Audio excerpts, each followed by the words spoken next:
Nako, ang ganda ng kantang yan tukol sa bansa. Nako, pag narinig nila, baka yan ang ipalit sa national anthem.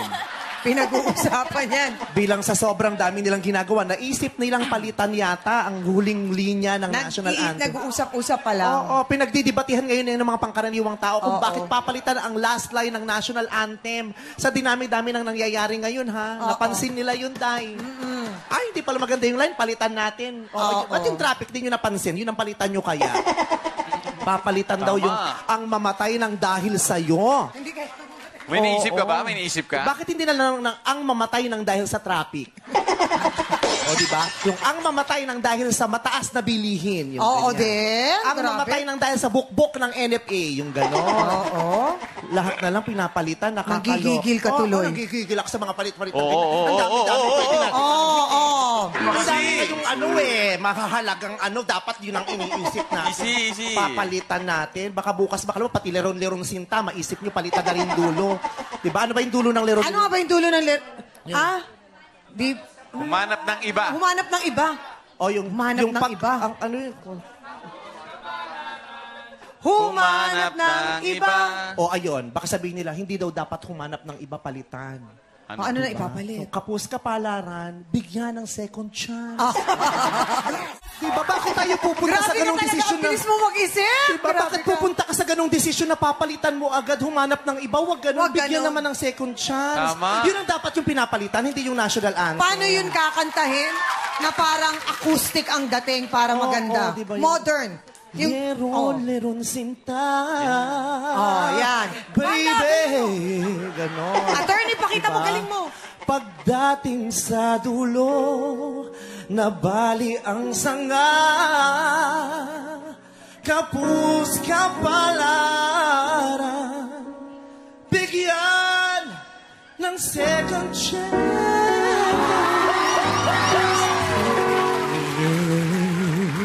May kulot pa, ang galing. Yun, pwedeng palitan Pwede, kasi walang kwenta. Yung national anthem, ang ganda naman ng dulo nun, di ba? Yung we are willing to fight and die for our country.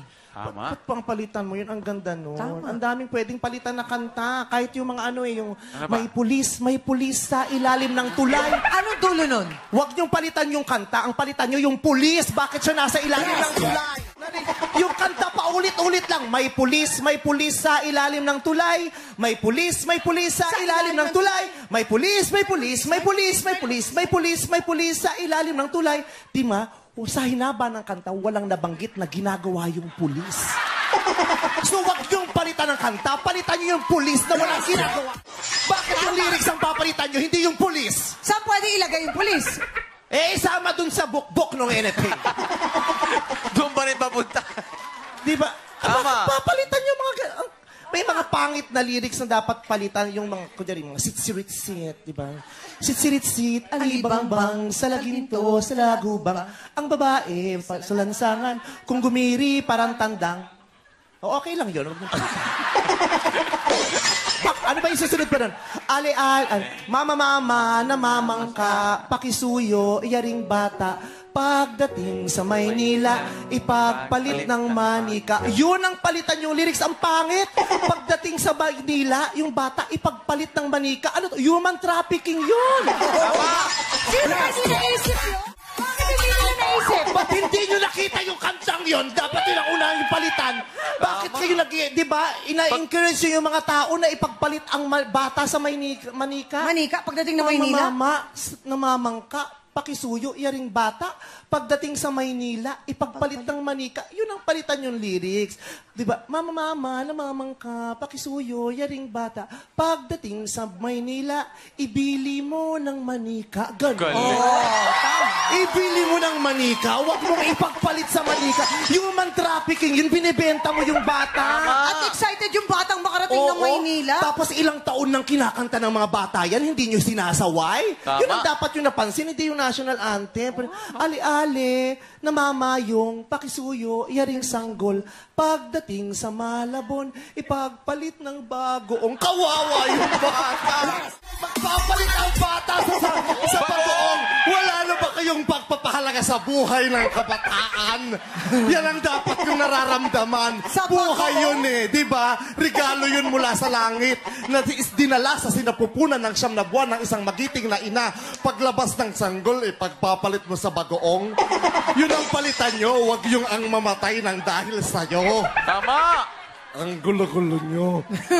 Ba't gano'n, no? Nakakabwisit Tama. ng ganyan. Bagoong nga naman, Tama. ano? Oo, pagpapalit mo ba Dating yung sa babe? Malabon, pagpapalit ng bagoong. Galing. Unang-una, wala namang masyadong bagoong sa Malabon. Ang tinitinda doon, isda na gagawin palang bagoong. Tama. Tsaka pansit palabo. Sa Batangas, Pansit maraming palabok. bagong. Diba sa Batangas, ganyan. Ako nang gigigil talaga ako sa mga ito. Bising-busy sila talaga doon. Yun ang naisip talaga nilang palitan din. Wala kang naiambag. Kanina pa kami dito. Gigigil ako Kasi sa'yo. sinimulan niya eh. Siya nagsimula Dahil eh. sa kanta mong ano yan? Ang tagumpay nating lahat. Diba? Ng Bayaran mo yan. Brandy. Bayaran mo yan. Bayaran mo yan. Bayaran mo. Diba? Sabi ni ko, para sa totoong tagumpay. Diba? Thank you for watching Tawag ng Tanghalan. For more updates, subscribe to ABS-CBN Entertainment YouTube channel and click the I button. Tawag ng tanghalan sa show!